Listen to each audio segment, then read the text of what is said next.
Good afternoon, everybody. Today I'm here to talk about understanding yourself a little bit better. So just to let you know, I'm not an educator, I'm not a counselor, I'm not a psychologist, I'm not a psychiatrist. So none of those is, ors, or I's. I'm not quite there yet, but I'm getting there. So definitely you will see me in the future when I'm a counselor, or you'll hear from me then. I might write a book, who knows. So all of this information is actually based on research. So I am a community services worker, and one of the things that I do encounter a lot is individuals who have difficulty understanding why they do the things that they do. So why they take on certain things like anger, they take on bad feelings, bad thoughts, they take on bad habits, and they just don't really understand what's going on there. So one of the things that I did was I tried to break down the reasons why we do things so we can kind of understand them. First, I was just going to do a video on habits and habit loops, but I really thought about it and I said you can't really do a video just on habits because people need to know where these habits come from. They need to know that some habits are actually coping strategies. So the reason I'm doing this video is to help individuals like myself understand what's really going on, because once you understand what's going on, you're in a better position to fix it. You're in a better position to intervene, and you can just really know what's going on. You have more awareness, which is a really good thing. So another thing is I had some technical difficulty today. So I had a PowerPoint presentation, but what happened is the projector wasn't working, and then it wasn't connecting to the computer, and then the computer didn't work the other day. So I just said, I gotta do this, because if I don't do it, I'm never going to do it. So here I am. If somebody doesn't like the way this is done, I apologize. Another thing is I'm borrowing this from Brendan Bouchard, who is an author. He's a high performance coach. I think he's the most highly paid high performance coach in the world. And he has his own YouTube channel where he does a lot of motivational videos. He's a great guy and he does a lot of good work. Check him out if you get a chance, but I'm borrowing this from him because I'm having technical difficulty. Anyways, my PowerPoint wasn't that good anyway, so maybe this might be better. So I'm going to start out with value systems. So in understanding yourself, value systems are the fundamental part of yourself. So values are actually like things like you shouldn't steal, you shouldn't covet the neighbor's wife, thou shalt not covet the neighbor's wife, like the 10 Commandments.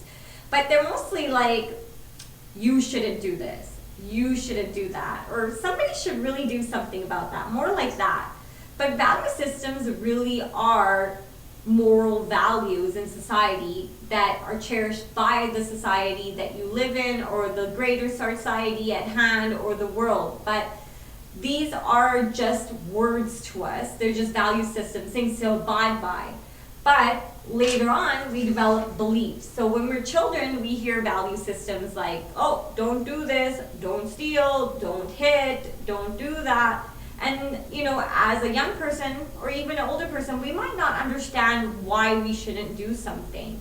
But later on, we develop beliefs around it. So beliefs are what we think. That's I statements added to what is a value. So you really say, I shouldn't steal because it's wrong, because it makes me feel bad. And then you attach feelings and thoughts to belief systems, to value systems, and they become your own. So they're no longer just things like, oh, you shouldn't do that, or somebody should do something about that. It's like, I shouldn't do that, or I should do something about that because. So you add your own reasons to everything. And later on, as we have more experiences, we form our own values, beliefs, and behaviors based on our own experiences. So our experiences could be good or bad, they can be traumatic, they could be life-changing, but they're our own experiences. So anything that ever happens is really subjective. So subjective is something that happens to you and your beliefs and your behavior and your reactions to it. So say for example, I can say, well, one of the things that I value in society is intelligence. So my belief is that if I'm intelligent, I'm valued. And then my experience tells me, hey, every time I'm intelligent, I get a cookie. My parents really love me. I, get honored at school. I get check marks and everything. So I have thoughts and feelings around this. My thoughts and feelings tell me that being intelligent is one of the most important things in life because that's where I have value. So this doesn't mean that all values and belief systems and experiences come about when you're children and that's what's formulating you and that's what's happening. No, these accumulate over time. So you actually take on new experiences as you grow older. So most values and most belief systems that you have are not just from childhood. They kind of add on, they stack on. So sometimes you drop some value systems, you drop some belief systems, although it's harder to drop value systems because they're predominantly formed off morals. So virtues and morals that society really values. So you take on the dominant system of the dominant value system of the society that you're in. So if you are living in a society that values theft, or you're living in a community that values theft, you might think that it's okay to steal because it's a value system that's okay within the community that you live in. So that's where there might be some difficulty, and value systems and belief systems can change over time. A little bit harder to change. Normally it's something that has to be really fundamental. So it has to be a shift in paradigm, a significant change. So a shift in paradigm normally comes out when you have some type of traumatic experience. So all of a sudden you think that it's really bad to kill. Like you have thou shalt not kill. And then you say, I shouldn't kill. It's really scary to kill and it's really scary to be killed. So I don't want to be a part of that stuff. But then you have a really traumatic experience in your life and you have a shift in paradigm. So shifts in paradigms can be negative and positive, just like value systems can be negative and positive, beliefs around values can be negative or positive, and experiences can be negative or positive. So a shift in paradigm is just something happening that changes your belief system. One of the best examples of this is Santa Claus. Yes, everybody, you heard me, Santa Claus. So when you're really young and somebody tells you that Santa Claus doesn't really exist, or the tooth fairy doesn't exist, and everything that you think is so magical doesn't really exist. And then as a child, you really don't look at the world the same anymore. You have a change in value and belief because nothing ever has that same magic anymore. So that is when you have a shift in paradigm. So a shift in paradigm is borrowed from Dr. Stephen Covey from 7 Habits of Highly Effective People. I highly recommend reading that book. It's a really, really good view of what's kind of going on in your mind, and his 7 Habits of Highly Effective People is actually very, very useful in real life. So getting back to us here, your experiences can shift your value system and your belief system, but at the same time, your value and belief system also shape your experiences. So if I go back to my example of being intelligent in society, and my experience is telling me that, okay, I value intelligence because the people around me value intelligence. Society actually values intelligence. And then I say to myself, well, I love being intelligent. I believe it's good to be intelligent. It's important to be intelligent because every time I am intelligent, I get rewarded. And I love being rewarded. I love being intelligent. And the thoughts and feelings that come out from this are that I should be intelligent, right? And then I form a standard around this. So I say to myself, well, my standard is intelligence is 90% and above. Like anything below that standard, I really don't want it. That's not considered intelligent to me. Because if I want to get rewarded based on my experience, I need to get 90% or higher, or for some people that's even like 100%. So I take on this value system, belief system, but I morph it into something for myself, and my standard is really set based on what I'm experiencing. So an experience is actually, again, very subjective. So my parents could just be like, oh, hey, oh, we love you when you do this. Oh, it's so great when you get 94%. But when I get 89%, my parents were just too busy. That day was really troublesome for them, and they weren't able to congratulate me on my 89%.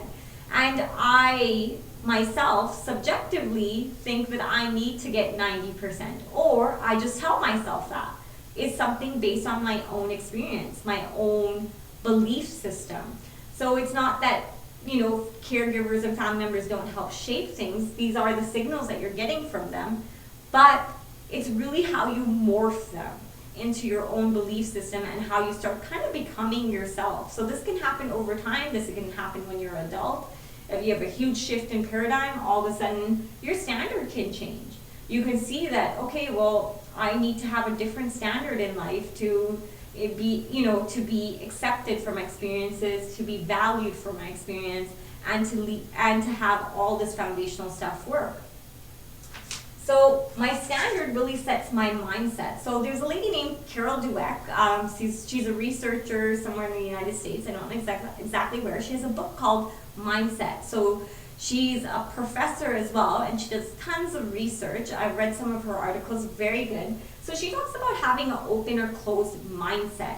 Mindset is very, very important to your experiences and your standards and your belief system and value system, because what's happening is if I value intelligence and society values intelligence and I say I value intelligence, and my experiences tell me that I need to be valued, based on my intelligence, and my standard is that intelligence is only 90% or above. Anything below that standard is less, and I won't get congratulated. Society won't love me. And then my mindset sets into myself that all these experiences that I'm having, I'll view them in certain ways. So she breaks down mindset between growth mindset and a fixed mindset. A fixed mindset is something where you really can't mold out of. Like, you don't feel that you can see experiences in any way. You only have the one way of viewing things, the one or black or white way of viewing things, and nothing else can really mold in between. You can't really take on new experiences. It's harder to learn new things. So best example of that is in the movies when you meet like that crotchety old man who has a gun. He's like, get off my property. And like, he has a fixed mindset. He can't see that those kids are just playing. They're enjoying themselves. He can't get past his own experiences to say that, you know what, they're just playing. His value system is telling him that my property is my property and I do not accept anybody else on it. But his mindset is just really fixed. But if he had a growth-based mindset, he could say, hey, kids, you know what, I don't really like people being on my property. I'm really scared about you guys breaking a window. Is it okay if you guys can take the balls elsewhere? Or you can just say, hey kids, you guys can play in the yard, that's fine. It's not a big deal. After you're done, just shut the gate when you leave. So the thing really is when you meet people like that, they kind of have different types of mindset, and you can take on a fixed or growth-based mindset as you grow. And in certain areas of your life, it's not fixed across the board. Some places in your life where you have different value systems, you will have a growth-based mindset, and some places you'll be really fixed. So we'll get to that in just a bit. And from all of this forms your self-talk. So these processes, as they go along, you form self-talk as you form every value, every belief system. So every value, every belief system, you can have positive or negative self-talk. So this is like the unconscious signal that plays in your head, that voice that plays in your head saying, I can do this, I can do that, oh, I'm really good at this, or it could be something like, I'm only valued if I show that I'm intelligent, and I'm only intelligent if I get 90% and above. So I'm telling myself this, but I do it unconsciously, and it's constantly playing in my brain. It's playing before I write a test, it's playing before I go for a job interview, because my intelligence is shown it every time I get tested, every time I have to do something, I have to show that I am intelligent. So that thing is constantly repeating in my head. So this can be negative or positive. So if I could say to myself, okay, well, my mindset can say, and my standard can say, in certain things, my self-talk will not be the same. So if it's just at home and I'm eating a bag of chips or something like that, my self-talk won't be playing. So it really depends on the situation. So every situation, my value system will kind of be different, my belief system will kind of be different. Although I'll have some fundamental values in every situation, they won't change. But in common situations where I just, going along my day, I'll have some changes in my self-talk because I'll have some changes in my value system, my belief system, and my experiences. So when you get triggered, so this is also called a cue. So if you read if you read Habits by Mr. Duhigg, sorry, I keep on forgetting his name. So if you read that, it's a really, really good book. It talks about habit loops. So a lot of what I'm saying here goes back to that book. It is a book that I read, but it doesn't really have a complete sense of what he's saying. A lot of it I've taken from different areas. So your self-talk will change depending on what you're doing and what's cueing to you. So he says it's a cue, I can call it a trigger. It can also be called a different situation. So it's very situational, your self-talk. But it's something that's constantly playing. And if you have a closed-based mindset, most likely you're gonna have more negative self-talk than positive self-talk. Just like the gentleman who had this gun out and he's in his house and he won't let people play. He has a lot of other problems in his life besides the kids coming on his lawn and playing and taking out a gun, to scare them off. So he has other problems besides that. So it's actually a real example, a real life example. I'm not sure if you've met people like that. I'm sure they don't take out guns. I hope they don't take out guns. Please call the police if they do. But we've all met people like that who just can't get beyond what they know and what they see because their self-talk is constantly playing them back things. Their value system all adds down to their self-talk and it's constantly saying, nope, this is not right, this is not a part of my value system. So self-talk can actually create many, many negative things for us. Although we can discuss positive self-talk, I don't think that would be a really good point to discuss that. We need to more likely discuss negative self-talk because it has a lot of negative impacts on our life. So when we go back to our cue, our trigger, our situations, our self-talk will change. So when you get back here, you notice that I talk a lot about different changes, different situations, how you're different in different situations, and how situations can change the self-talk and they can change the cue and they can change the trigger. This is all based on a spectrum. So we, ourselves, our lives, every situation we're in is different. There'll be some similarities across the board. There'll be some similarities with your standard value system, like thou shalt not kill, thou shalt not steal, thou shalt not knowingly harm somebody. Those value systems are more or less going to be your foundation. But in different situations, in extreme situations, you might change them, and your belief system will change based on different situations. So everything's on peaks and valleys. So some are extreme situations, some are less extreme situations. So in less extreme situations, our self-talk will change and a little bit of our belief system, our experiences, and our standard and mindset will kick in different areas. One of the better examples than even our intelligence example is confidence. So confidence is not straight across the board, it's on a spectrum. For example, right now, I don't really have the confidence to do what I'm doing right now. I'm not confident on video. I'm not confident speaking out about what I think I know. And it goes the same for other people. One of the better examples would be, I think, dating, socialization, with other people. Somebody might be really cool talking to their family members and friends, and as soon as they get out in society and they get out socializing, they're not able to be the person that they want to be.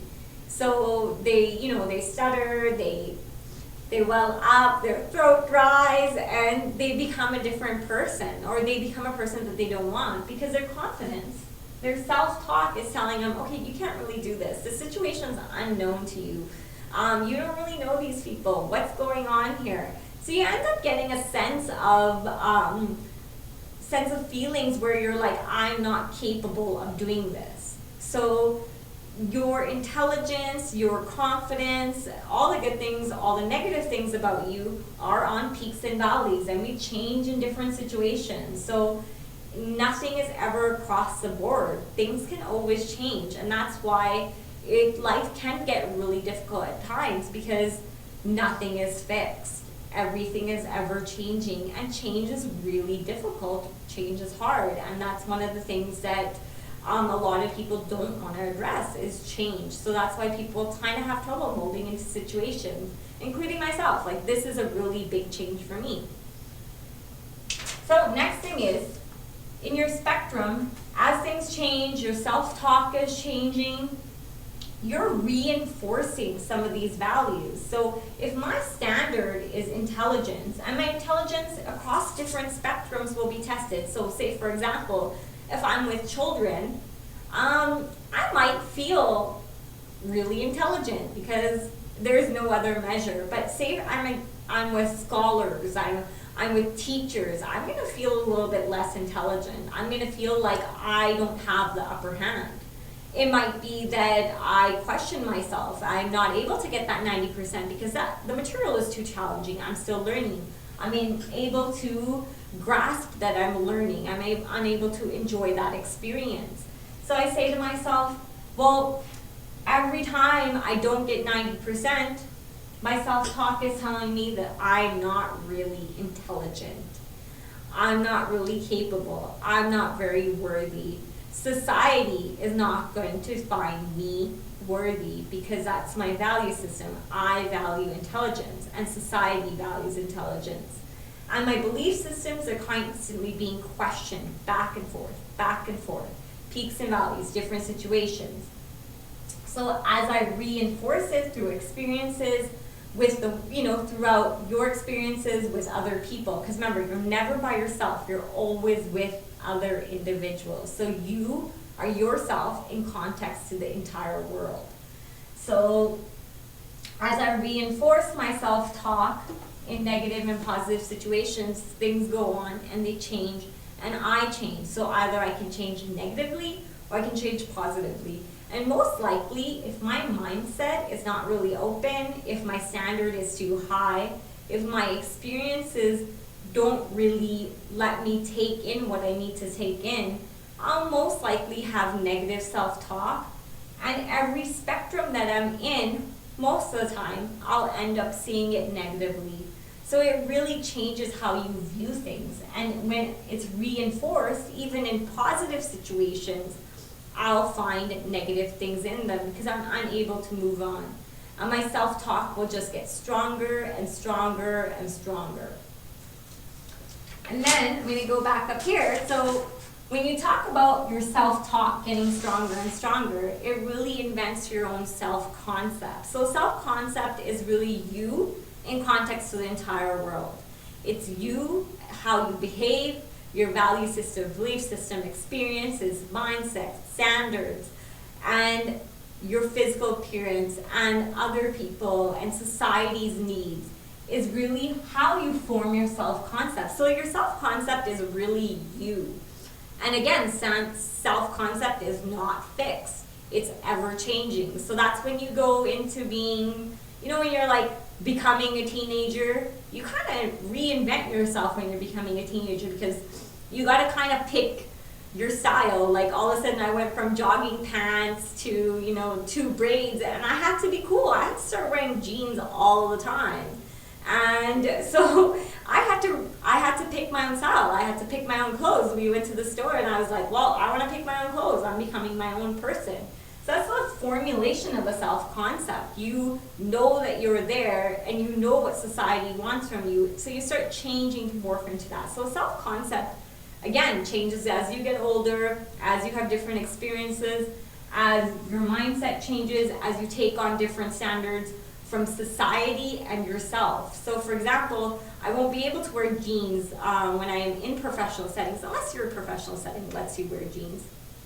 And then it's okay. But if they don't, then I'm going to have to change my standard. I'm going to have to change my style. I'm going to have to change how I present myself in different situations. So self-concept is really you and all of you. So it's a very, very important concept.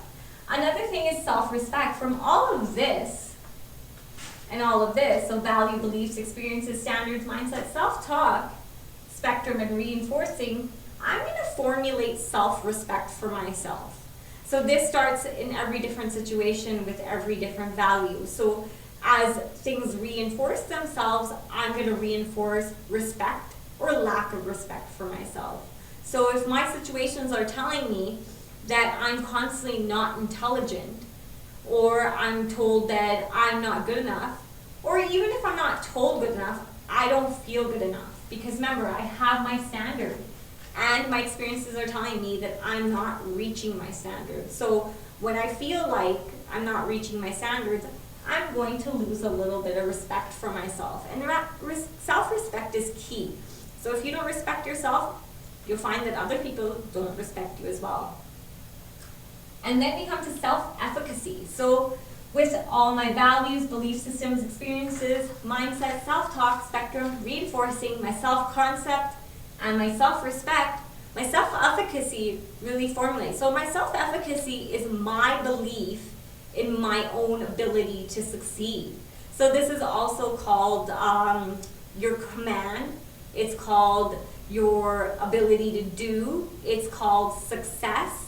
So people call it different things, but it really is self-efficacy. So that's what self-efficacy is. If I don't believe that I can achieve, I can succeed, then I really won't value myself. I will have very little respect for myself. My self-concept will continue to suffer because I won't be able to really do anything. It'll paralyze me in a lot of ways. And even if I do achieve, then what's going to happen is because I have negative self-talk, I have a negative mindset. Well, not a negative mindset. Maybe I have a fixed-based mindset. And I have a really high standard for myself where I'm really unable to realistically view the world. I'm going to not appreciate that efficacy. I'm not going to see success in things. And it's constantly going to make me suffer. So a lot of these concepts are from Maslow's hierarchy of need.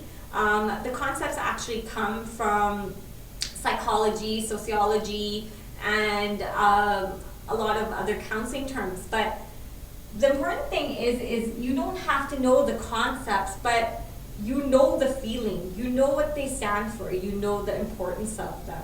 So notice in all aspects of your life, sometimes you're not even taking a look at your command. You're not taking a look at how much you respect yourself. You're not really looking at how you are in context to the world and how the world affects you. So these are important concepts to understand for yourself. Because if you end up having low self-esteem, the chances are some of these things are probably not being satisfied. You're unhappy with some of these things. There's negative self-talk happening. There's a lot of fixed-based mindset going on in different situations. Your standard could be too low. Your standard could be too high. You don't really know. You kind of have to explore these things. Another really good book that I recommend is Nathaniel Branden's 6 Pillars of Self-Esteem. Very good book, life-changing. If you don't have time to read the book, remember you can always do audiobooks. You can listen to a lot of people summarize books, but we can get to that later. Next thing is when you have self-talk playing and you have it playing across different spectrums, and you have different cues going on. So say for example, if I go back to my intelligence example, I am only intelligent when I get 90% and above. But when I'm with kids, I don't really need to be that intelligent. I am the most intelligent person there. But when I'm amongst equals and peers, I don't feel that intelligent because I don't really know everything that I'm supposed to know, and I'm not getting 90% or above in every conversation. So I'll have my own standard set for situations even. So say for example, if I don't say the most perfect thing, or if I don't feel like I'm saying the best thing, I might punish myself. My self-talk might play in my head and say, well, that wasn't very intelligent of you to say. And I will get cued. I will get triggered again. So it's really, really important to understand that you're actually very congruent. So congruent means that you'll be equal. So you're equal with your negative self-talk. So you'll always want to be equal with it. You'll do things to be equal with it because it's constantly playing in your head. You want to live up to it. And this is what people call self-fulfilling prophecies, self-sabotage. That's what they really, really mean, is that you're living up to this self-talk.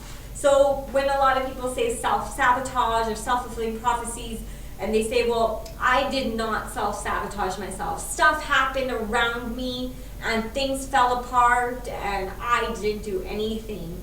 And it's really, really not my fault. So a lot of times people don't even think that they did do something. They were a part of that situation. They did something to affect how things worked. So it doesn't mean that every situation that you're responsible for, that you did something in, and something went wrong, that you actually self-sabotage yourself. No, that definitely isn't the case. But sometimes you kind of know when you sabotaged yourself. So say, for example, if I feel that I can only be intelligent in situations where I have the standard of 90% or above, and my 90% or above is not just with school, it's with situations that I'm in. It's with scholars, teachers, boyfriends, family members. I have to be the most intelligent person in the room, or I have to be 90% or above in the room. And I'll have my own set standard. But say, for example, when I start working, I might not be the most intelligent person in the room. I might not understand what's going on because there's a system there. People have been there for years. They know way more than you. And you can always learn from people around you, no matter what education level they're in. But if you have that mindset, if you have that standard, and you have that self-talk constantly repeating in your head, and you're unable to understand that, different situations, you won't always be the most intelligent person. And it's been reinforced, I'll want to be congruent with it. Because my self-talk is telling me I have to be congruent with it. So what I might start doing is stop paying attention. I might hand in reports with silly mistakes. I might not let other people check my work before I hand it in, so it'll have mistakes in it. I'll be unable to accept advice. I'll be unable to accept constructive criticism, and I'll start believing that, okay, I'm not intelligent in this situation, so I shouldn't be in this situation. I shouldn't be in this company. I shouldn't have this level in this company. I shouldn't be in this position. So I start self-sabotaging. I start just not being present, not being there. So a lot of times in life, you'll have relationships like that. So you'll find somebody, or somebody will find you, and you get together, and things are going perfectly, but people will start having this signal in this head that, oh my God, this person is way too good for me. Or I'm way too good for this person. So what you do is you kind of stop showing up. You kind of check out, and you're not really there. And you're not really present, you're not really listening, and you're not really trying, and you're not really trying to look at their side of the picture. And you just have this fixed space mindset around them. So that is where you self-sabotage. So notice how I talked about relationships, and they kind of equaled out to what happens in workplaces. So a lot of stuff that happens in relationships actually happens all across the board. So the same thing it takes to make a good relationship actually takes to make a good relationship in a workplace. So a lot of those skills actually connect across the board. So when you're incongruent, right, you can challenge your self-talk. I'm not saying people don't challenge their self-talk, because people do it on a daily basis. But sometimes you're just unable to tell your self-talk to stop, to challenge it, and to say, no, this is not a true vision of what I am. I am somebody different. I can do this. I can change this around. And then people can challenge this. But a lot of people sometimes don't. They don't even realize all of this is happening, so they're unable to challenge it. So they start having their own negative results from things. So that's how you kind of really know that things aren't working out, if you're constantly having negative results. if you're constantly unable to enjoy what's happening, if you're constantly unable to learn from what's going on, your self-talk is kind of overtaking you in different situations. So it could start out with one situation, which is school is your measure of intelligence, but then it can morph into other areas of your life. So triggers are really important. So different situations can cause you to feel like you have to be intelligent.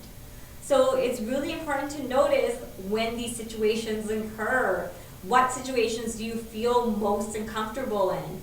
And if you know that you have to be congruent with your negative self-talk in a situation, it might not take much to trigger you. You might bump into somebody at a store and you feel like you need to say the most intelligent thing to them.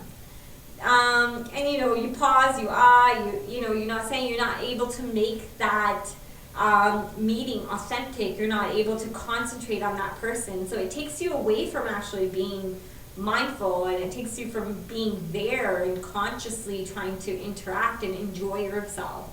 So your triggers can go anywhere.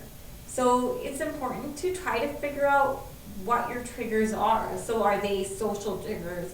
Are they intellectual, professional triggers? You might have triggers in every other place where you have your value system, your belief system, and your self-talk coming out and telling you something that isn't really there.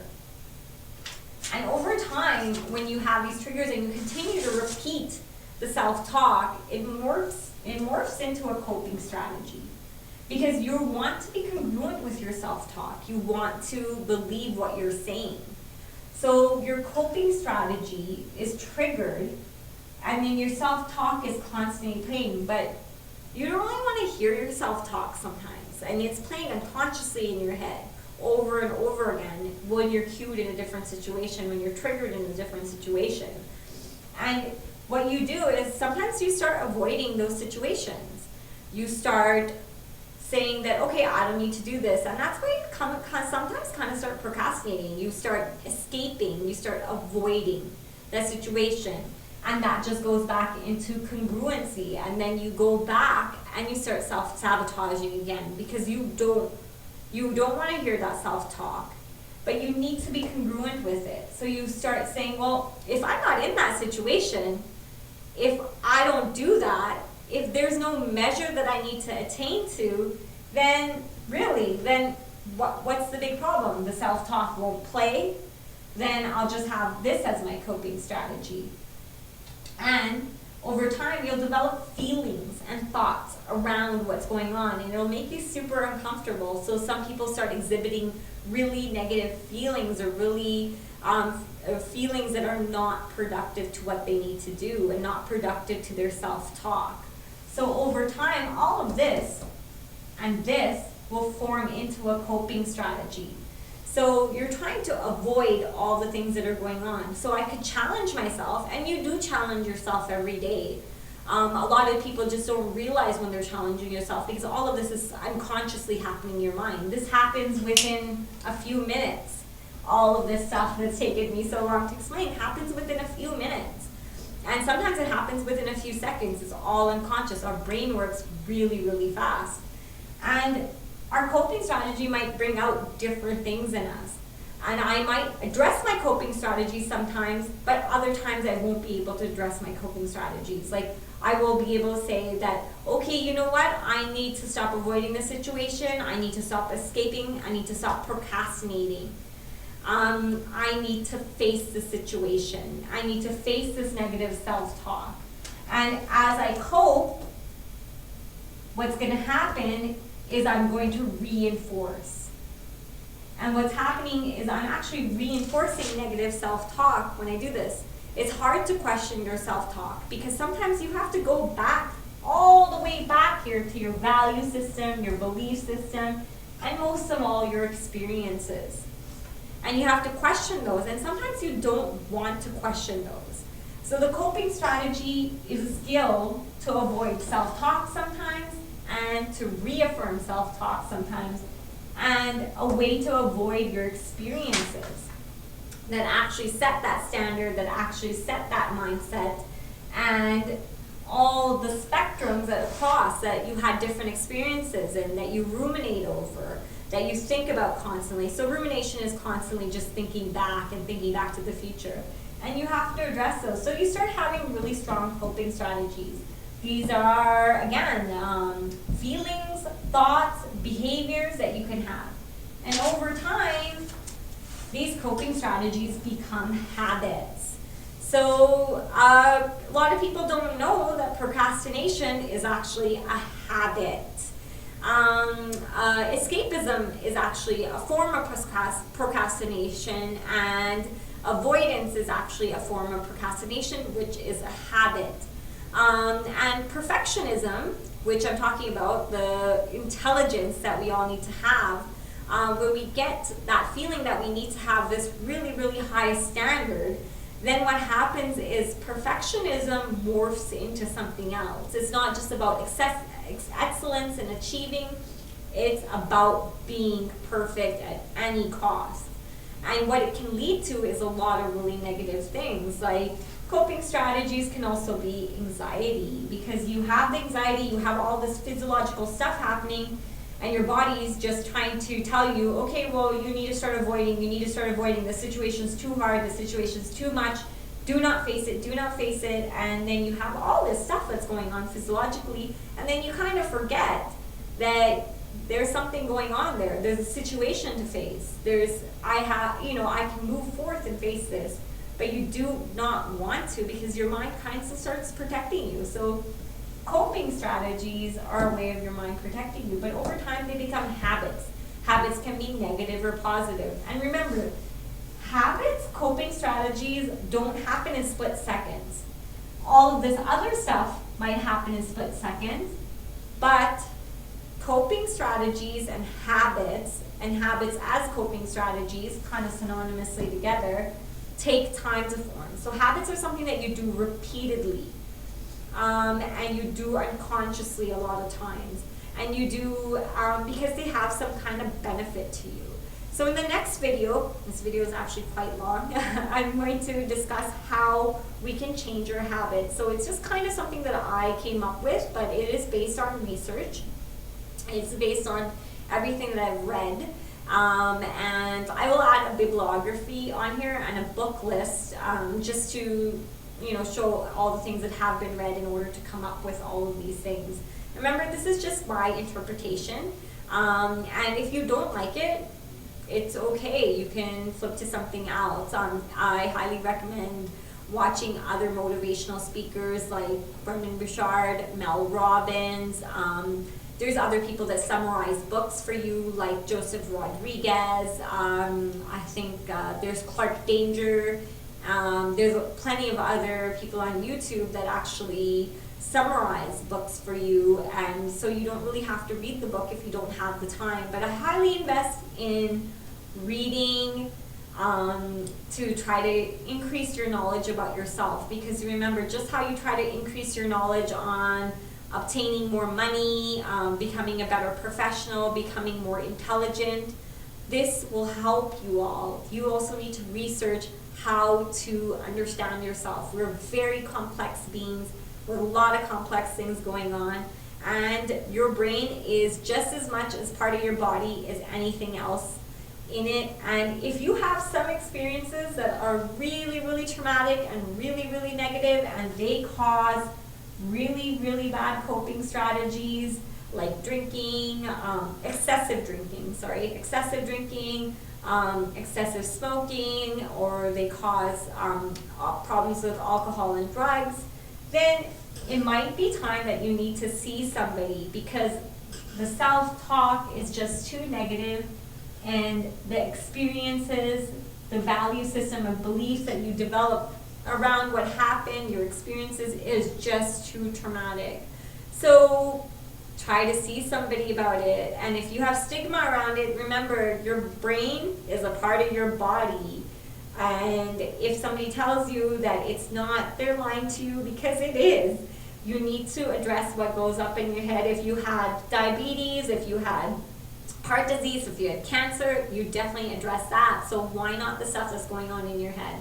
And if society tries to stigmatize you, if the people around try to stigmatize you about it, they don't live your life. They don't live your life every day. They don't feel what you feel every day. So they don't really have a right to say it. If you want more positive results from your life, I highly recommend seeing somebody. If you feel that you can do it on your own, I recommend stuff like this. Understanding yourself, understanding what's going on in the cues. And my explanation is just my own. You can definitely find other people that have better explanations, that have more education, that have similar explanations, because not everything resonates with us. So I've read, I don't know, about 40 or 50 journal articles. I've read probably 40, 50 books, and some authors resonated with me and others didn't. So just pick your own path. Please watch the next video if you can. It's all about reprogramming those habits. So thank you so much for your time.